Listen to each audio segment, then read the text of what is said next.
And then standards. Now I'm talking about all the standards of the Seventh-day Adventist Church.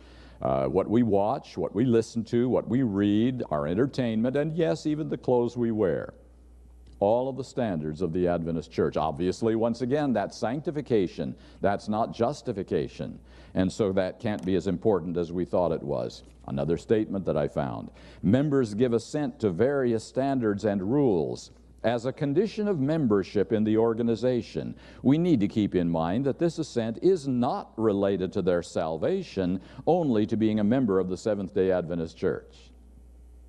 Now watch that little bit of logic right there. We ask people if they want to become a Seventh-day Adventist to lay aside tobacco and alcohol. But that is not part of the Seventh-day Adventist way of life. Now, why do we do that? According to this, it's because that's simply one of the rules of the Adventist Church. Any group, any church has rules. And if you want to be a card-carrying member of that church or organization, you abide by those rules. But you understand that's not relevant to salvation. The smoking and drinking issue is a rule of the church, not a salvation issue at all, according to this bit of logic. Another person said it this way: though I believe something to be correct from a religious perspective, it is not a matter of salvation. You may have been hearing that quite a bit in recent years. This isn't a matter of salvation. That isn't a matter of salvation, because of this particular emphasis. Anything which is not part of justification is not a matter of salvation in this gospel. Okay. So, Richard, thoughts on that? Well, Dennis has spilled the beans, and that is that every little thing is an issue of salvation in Adventism. Yep. All of the dozens and hundreds of standards and rules that really they come from Ellen White, because you can't find them in the scripture, are all salvational issues. They're all required if you're going to be saved in the end, if you're going to make it through this close of probation period. And again, I'm thankful for his candidness that this is really how it is.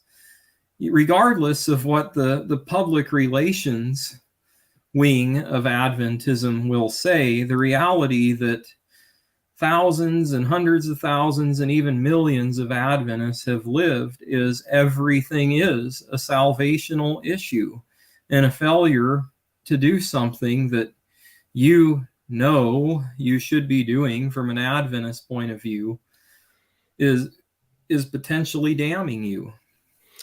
And the thing that's so interesting about this standards topic, well, there's actually two things here.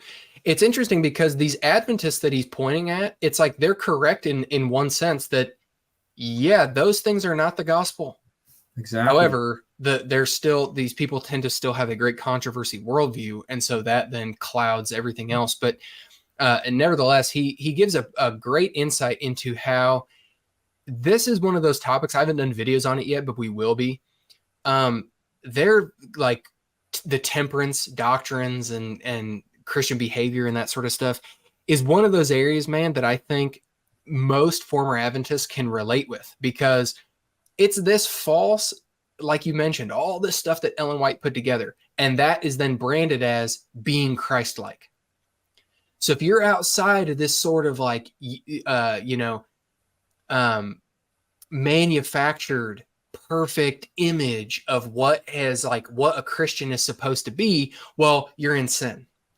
And so it becomes this whole there's this sort of perfect depiction of what the Adventist is supposed to be, and that's the mark you're supposed to be aiming for, and that stuff is salvational.